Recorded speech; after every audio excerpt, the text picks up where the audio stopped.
Assalamualaikum warahmatullahi wabarakatuh. Perkenalkan, nama saya Rairani Salisa Kirani, jurusan Komunikasi Penyiaran Islam dengan NIM 21010-26166, kelas KPI D3. Yang terhormat Ibu Maya Rini Handayani, selaku dosen pengampu mata kuliah Teknologi Komunikasi dan Informasi, dan teman-teman semua yang melihat video ini. Di sini saya akan mempresentasikan blog saya untuk memenuhi UAS mata kuliah Teknologi Komunikasi dan Informasi. Mari kita lihat, mari kita simak. Nah, di sini judul blog saya berjudul KPI Things. Kenapa sih KPI Things? Karena KPI Things itu kan hal-hal tentang KPI. Jadi di blog saya akan membahas tentang yang terkait dengan KPI. Yang pertama ada sudut pandangku tentang KPI. KPI sendiri merupakan singkatan dari Komunikasi Penyiaran Islam. Jurusan KPI merupakan salah satu prodi favorit di UIN STAI atau IAIN. Jurusan yang berbasis ilmu komunikasi yang efektif sangat dibutuhkan dalam kehidupan sehari-hari. Nah, KPI itu tuh jurusan yang masih banyak orang nggak tahu. Jadi kalau misalkan kita sebut jurusan KPI, orang-orang tuh pada bertanya-tanya, KPI itu apa sih? Banyak yang mengira KPI itu Komisi Penyiaran Indonesia, padahal KPI adalah Komunikasi Penyiaran Islam. Kenapa banyak orang yang nggak tahu? Karena KPI sendiri adalah jurusan bukan jurusan umum gitu. Jadi cuma ada di universitas yang berbasisnya Islam. Jadi nggak ada di semua universitas. Nah, jadi KPI itu jika kamu ingin mempelajari mengenai komunikasi dalam bidang pers, penyiaran, dan retorika yang dijiwai nilai Islam, maka mengambil jurusan Komunikasi Penyiaran Islam akan sangat tepat. Banyak yang menyangka lulusan jurusan ini hanya akan menjadi pendakwah. Sebenarnya itu bukan menjadi pendakwah doang. Nah, inilah beberapa prospek kerja lulusan KPI, yaitu ada wartawan atau reporter, editor, penyiar, jurnalis, tenaga pendidik, public speaking, dan lain-lain. Nah, jadi sudut pandangku tentang KPI. Jadi di sini aku bakal nyeritain sedikit kenapa aku memilih jurusan KPI. Nah, jadi itu sebenarnya jurusan KPI itu bukan jurusan yang aku mau gitu kan. Jurusan yang aku mau tuh sebenarnya psikologi. Kenapa akhirnya bisa memilih jurusan KPI ini? Karena KPI kan masih berkaitan dengan komunikasi kan. Jadi ya suka aja gitu sama komunikasi. Nah, awalnya tuh ya culture shock gitulah masuk ke jurusan ini gitu kan. Apalagi kan ini tuh bukan yang pure komunikasi kan. Kita belajar hadis, belajar ya pokoknya yang berbau-bau agama Islam banget gitu kan. Sedangkan aku kan lulusan dari SMA negeri di Jakarta, jadi kayak rada culture shock. Nah, apalagi kan ini di luar kota, jadi kan ya dari dulu tuh nggak pernah jauh dari orang tua, terus tiba-tiba jauh, jadi ya culture shocknya makin ada gitu, makin dapet. Nah, memasuki semester 3 ini ya udah mulai terbiasa gitu tentang kehidupan perkuliahan di jurusan KPI. Yang seperti aku bilang tadi, KPI itu bukan cuma belajar tentang ilmu komunikasi, tapi kita juga mempelajari tentang teknologi, komunikasi dan informasi, terus jurnalistik, terus psikologi komunikasi, statistik, dan masih banyak lagi. Jadi masuk jurusan KPI bukan hanya memahami tentang komunikasi saja. Kayak yang aku jelasin di awal tadi, jadi tuh masih banyak orang yang belum tahu tentang jurusan ini. Sekalinya tahu, kan jurusan ini tuh berada di Fakultas Dakwah dan Komunikasi. Terus orang-orang pada ngira lulusan KPI itu bakal jadi pendakwah, padahal sebenarnya lulusan KPI itu bukan hanya menjadi pendakwah doang gitu kan. Nah, jadi KPI itu prospek kerjanya begitu luas dan banyak. Karena lulusan KPI bisa kerja di bidang komunikasi, jurnalis, editor, penulis, dan masih banyak lagi. Tetapi anehnya Lulusan KPI bergelar ESOS atau Sarjana Sosial. Tapi bukan masalah besar apapun gelarnya, KPI menjadi salah satu jurusan yang banyak diminati, dan lulusannya pun bisa bersaing dengan lulusan jurusan lain dengan baik. KPI sendiri menurut aku jurusan yang worth it untuk dipilih buat kalian yang mau memasuki dunia perkuliahan. Tapi bagi lulusan SMA negeri, kalian harus siap-siap untuk hafalan-hafalan, hadis, dan lain-lainnya. KPI jurusan yang seru dan asik untuk dipelajari kok. Jangan berpikir semua lulusan KPI akan menjadi pendakwah ya. Pokoknya itulah sudut pandangku tentang KPI. Semangat buat kita, aku, kamu, dan kita semua yang lagi berjuang di dunia perkuliahan.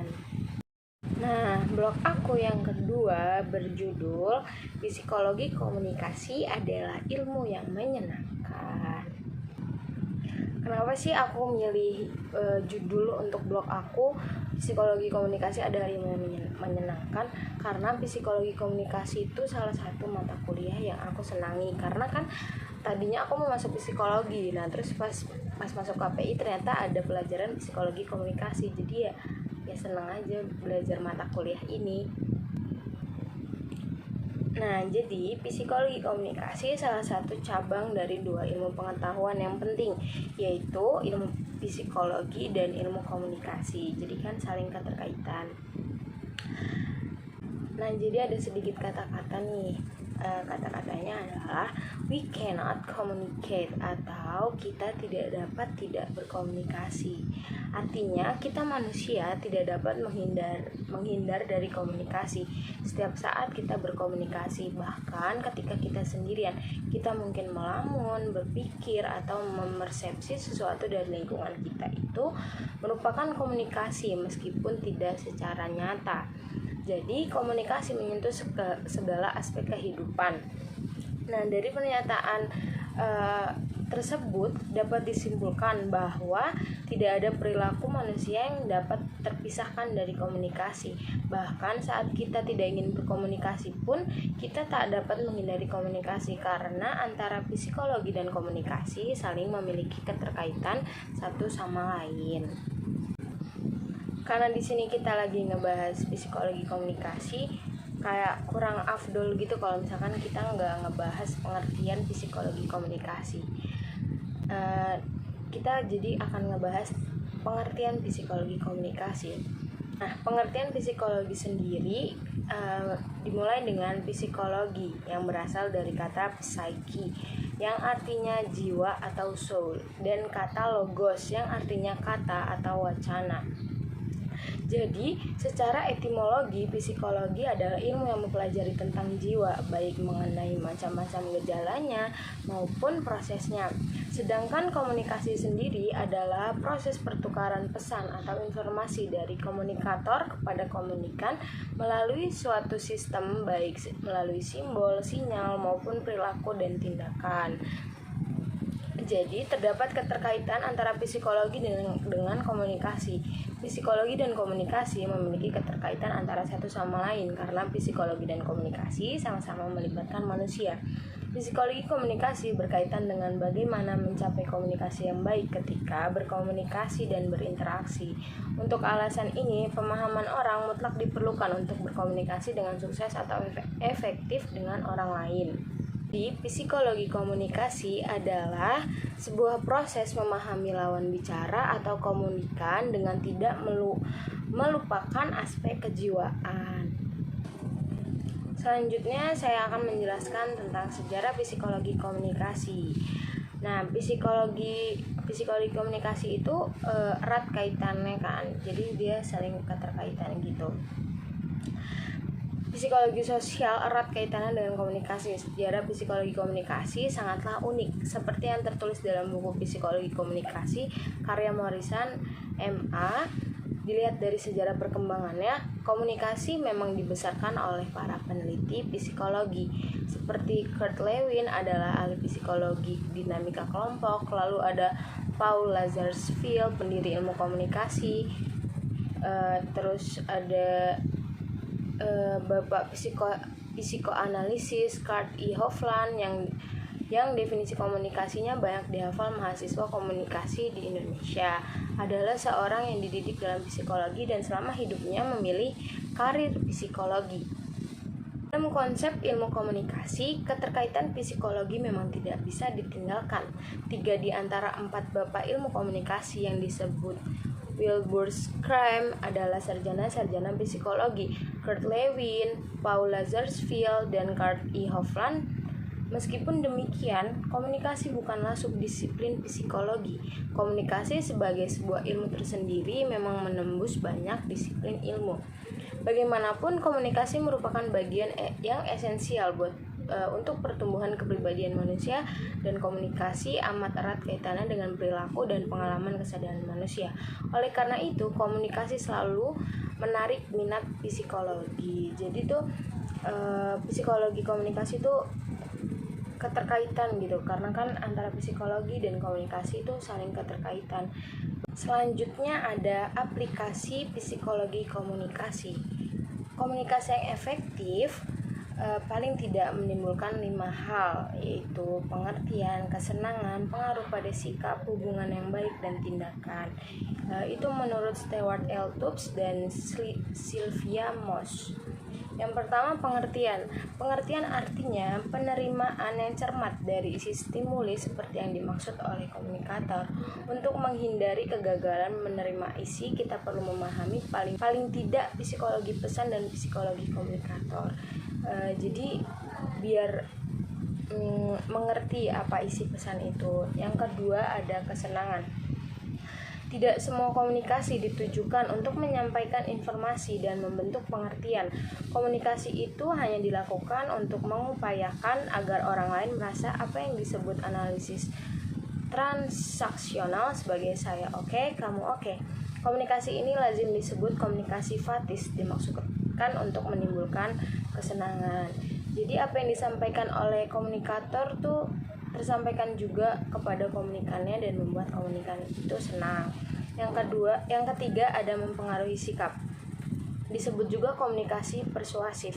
Komunikasi persuasif memerlukan pemahaman tentang faktor-faktor pada diri komunikator dan pesan yang menimbulkan efek pada communicate. Persuasi didefinisikan sebagai proses mempengaruhi pendapat, sikap, dan tindakan orang dengan menggunakan manipulasi psikologis sehingga orang tersebut bertindak seperti atas kehendaknya sendiri. Yang keempat, ada hubungan sosial yang baik. Komunikasi juga ditujukan untuk menumbuhkan hubungan sosial yang baik. Kebutuhan sosial adalah kebutuhan untuk menumbuhkan dan mempertahankan hubungan yang memuaskan dengan orang lain dalam hal interaksi dan asosiasi, pengendalian dan kepuasaan, dan cinta serta kasih sayang. Secara singkat, kita ingin bergabung dan berhubungan dengan orang lain. Kita ingin mengendalikan dan dikendalikan, dan kita ingin mencintai dan dicintai. Yang kelima, ada tindakan. Tindakan sendiri merupakan efektivitas komunikasi. Biasanya diukur dari tindakan nyata yang dilakukan communicate. Nah, karena aku berada di Fakultas Dakwah dan Komunikasi, jadi psikologi komunikasi itu sangat penting gitu. Hal ini terutama diperlukan agar dapat memberikan makna yang lebih ketika memberikan dakwah tertentu.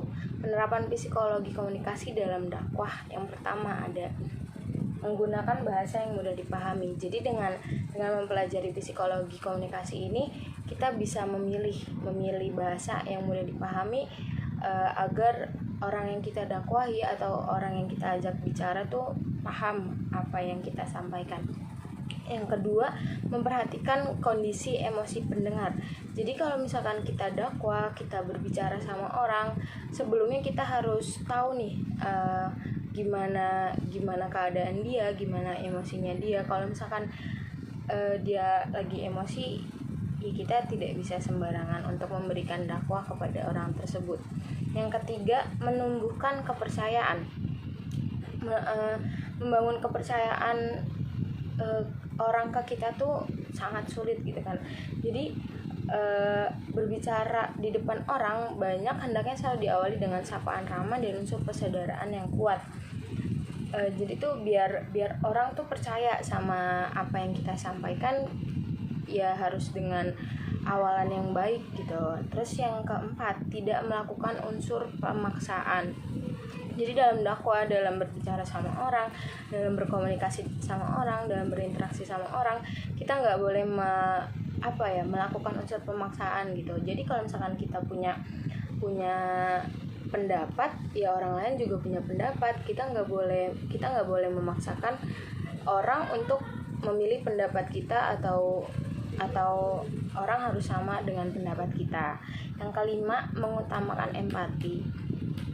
Empati adalah bagian dari aspek psikologi komunikasi yang sering dibahas. Memahami emosi orang lain dan merasakan seakan-akan berada di posisinya adalah kata sederhana untuk menggambarkan empati itu. Dakwah dengan empati dapat membawa pendengar lebih dalam pada isi yang disampaikan. Jadi kita tuh harus berempati sama orang. Kalau misalkan berkomunikasi, kita harus, kalau misalkan mereka sedih, ya kita nggak boleh ngomong kayak seneng atau kita marah-marah sama orang itu, karena orang itu lagi sedih gitu kan. Nggak mungkin kalau misalkan kita marah-marah, ya dia tambah sedih. Terus kalau misalkan kitanya seneng, ya mereka kayak merasa, kan gue lagi sedih, kenapa lu seneng gitu. Terus yang keenam, ada mengunggulkan umpan balik. Jangan tertutup dengan setiap umpan balik yang akan didapatkan dari proses dakwah. Umpan balik menunjukkan reaksi dari orang lain. Jadi itu tuh feedback dari orang ketika kita berdakwah gitu, ketika kita berkomunikasi sama orang. Feedbacknya ya bermacam-macam. Ada yang bakal menyukai, ada yang bakal nggak menyukai. Jadi ya bermacam-macam, dan kita nggak boleh memaksakan itu. Balik lagi kan yang tadi, tidak melakukan unsur pemaksaan. Yang ketujuh, ada bersikap netral dan objektif. Sikap netral dan objektif itu penting. Bagaimana seorang dai dapat tetap berada di jalurnya tanpa mengambil bagian dalam kepentingan partai politik tertentu dan mencampur adukan politik dengan isu-isu agama adalah prinsip dalam dakwah.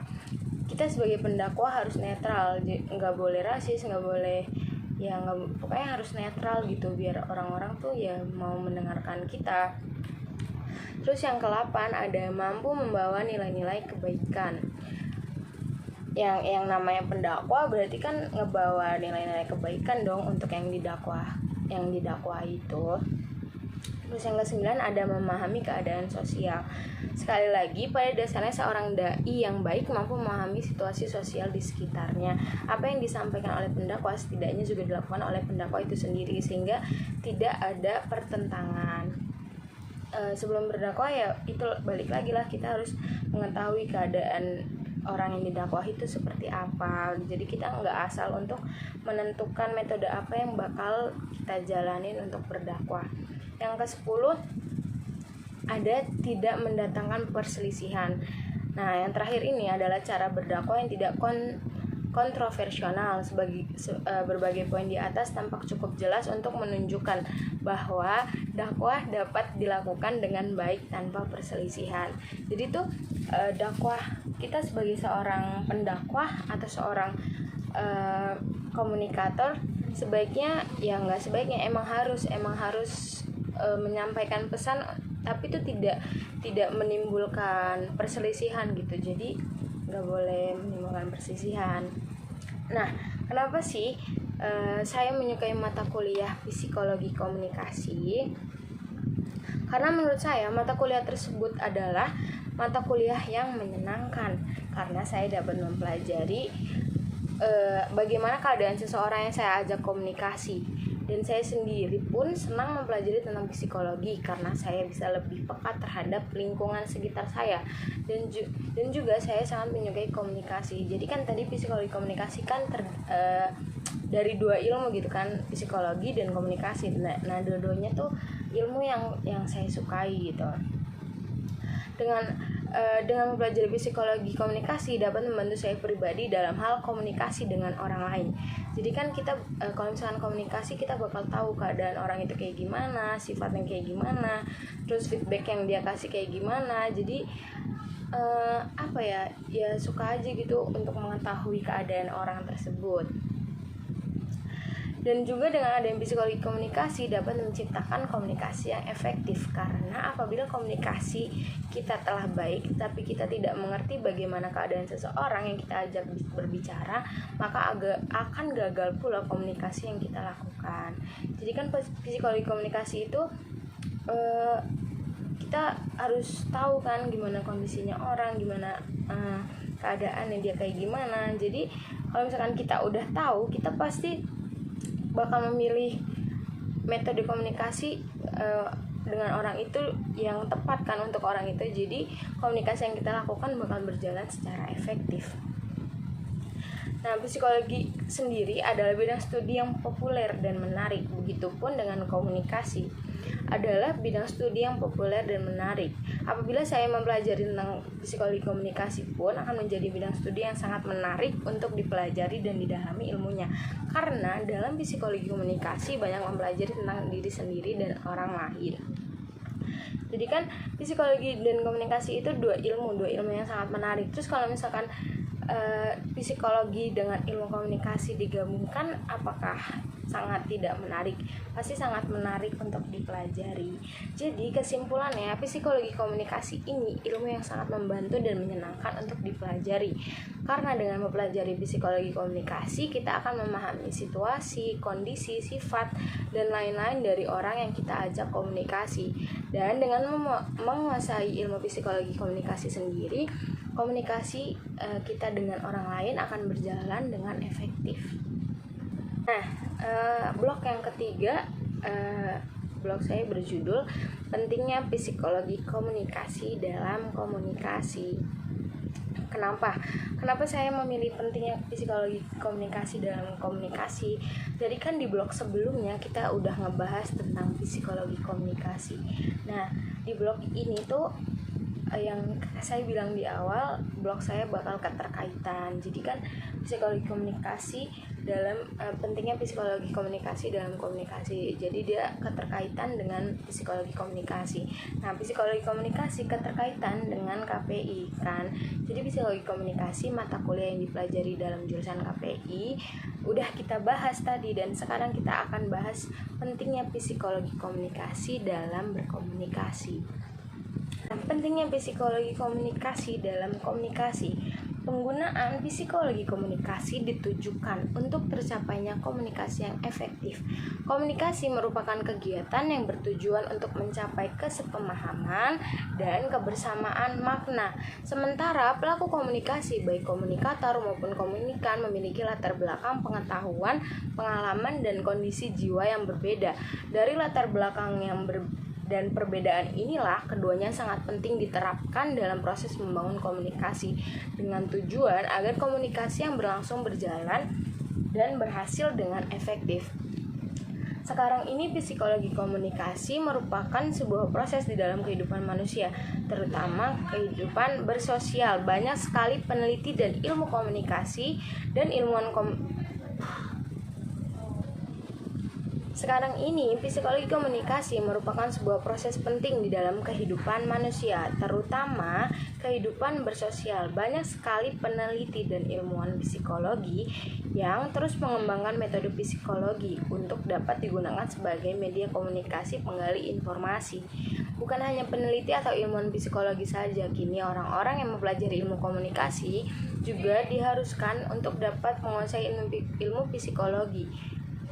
Tujuannya adalah agar komunikasi yang dilakukan menggunakan seluruh komponen komunikasi seperti komunikator, komunikan, media komunikasi, informasi, atau pesan dapat berproses dengan lancar.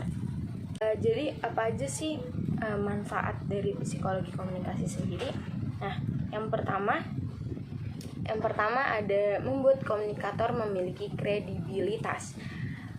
Komunikator memiliki kredibilitas yang tinggi di setiap penyampaian informasi yang dilakukan. Alasannya karena ketika seorang komunikator yang berfungsi sebagai pemberi pesan tidak memiliki kredibilitas, maka informasi atau pesan yang ia sampaikan juga tidak akan memiliki kredibilitas. Jika itu terjadi, maka akan muncul kesalahan persepsi di dalam komunikasi yang dilakukan.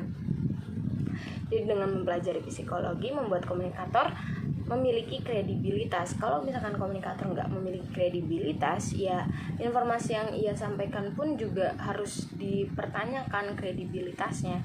Yang kedua, pesan menjadi lebih akurat. Dengan mempelajari psikologi dan menerapkannya dalam komunikasi yang dilakukan, maka informasi atau pesan tersebut akan menjadi lebih akurat. Ketika pesan akurat, maka komunikan akan percaya kepada setiap informasi yang diberikan oleh komunikator. Selain itu, informasi yang akurat juga tidak akan memunculkan perselisihan atau keributan karena informasi yang salah.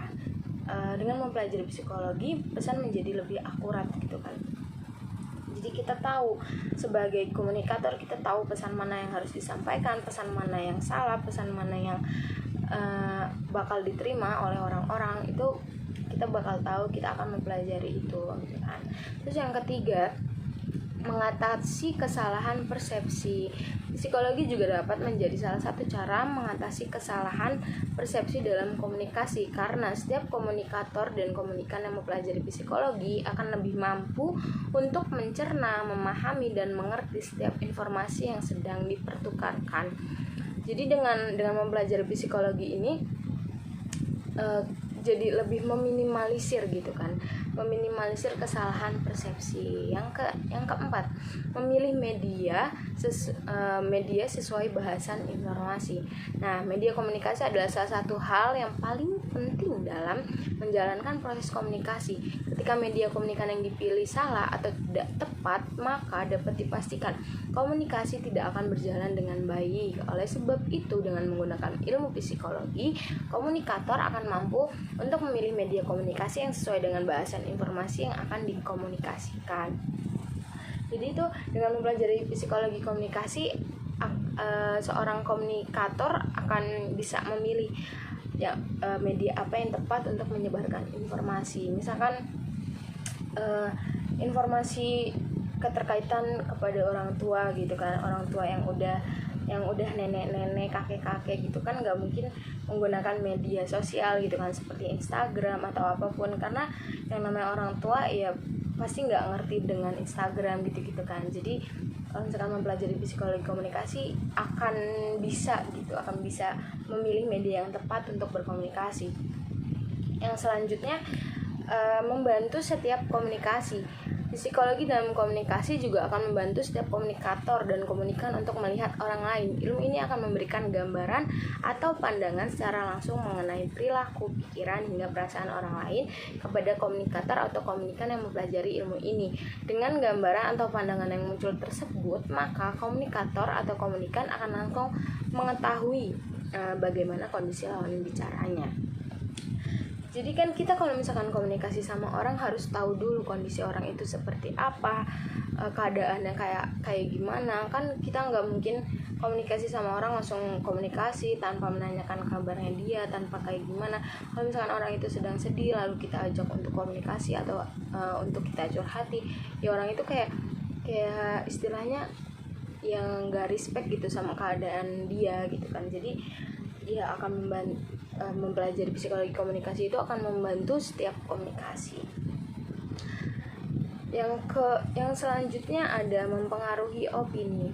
Psikologi dalam komunikasi juga akan membantu setiap komunikator dan komunikan untuk melihat orang lain. Nah, yang keenam ada mempengaruhi opini. Mempengaruhi opini publik dalam psikologi komunikasi biasanya dilakukan.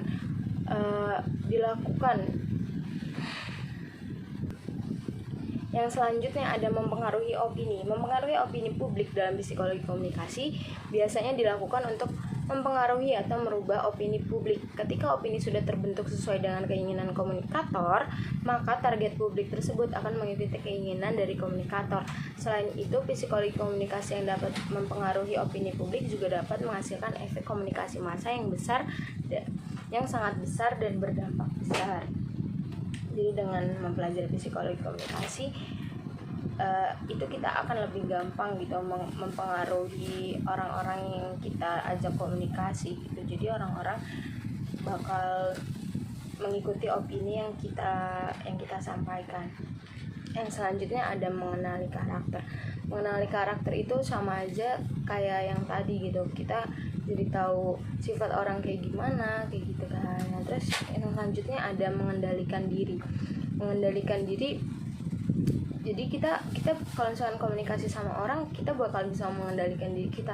Kalau misalkan orang itu nggak setuju sama pendapat kita atau menentang pendapat kita bakal bisa mengendalikan diri kita untuk tidak menentang balik orang tersebut gitu. Dan selanjutnya memaksimalkan komunikasi.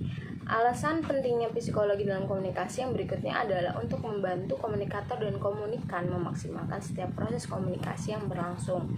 Alasan yang satu ini begitu penting karena ketika kegiatan pertukaran informasi dilakukan dengan maksimal, maka akan banyak keuntungan yang didapatkan, misalnya efisiensi waktu, target, atau tujuan tercapai, hasil komunikasi disepakati seluruh pihak, dan banyak lagi.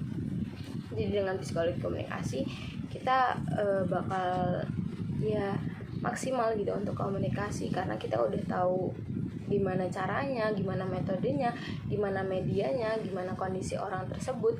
Jadi komunikasi yang dilakukan pasti akan berjalan dengan maksimal, berjalan dengan efektif gitu.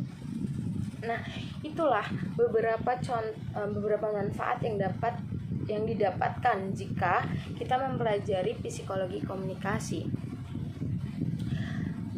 Sebenarnya masih banyak lagi manfaat yang bisa kita dapatkan dalam mempelajari psikologi komunikasi, apalagi untuk komunikasi dengan orang lain. Jadi dari banyaknya manfaat yang kita dapatkan dalam mempelajari psikologi komunikasi menandakan bahwa betapa pentingnya psikologi komunikasi dalam berkomunikasi.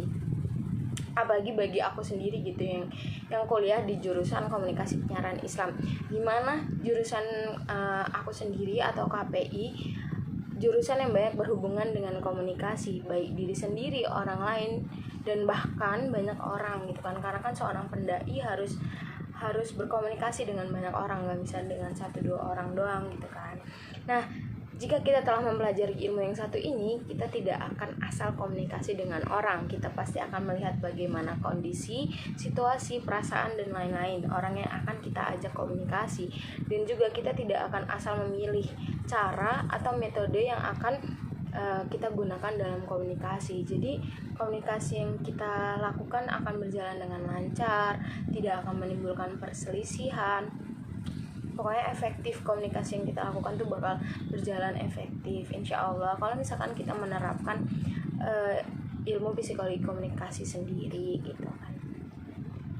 Jadi dari tiga blog saya semuanya keterkaitan gitu. Harapan saya dengan adanya blog ini kalian semua mengerti tentang KPI, mengerti tentang mata kuliah KPI, dan tidak berpikir bahwa lulusan KPI itu hanya bisa menjadi pendakwa gitu.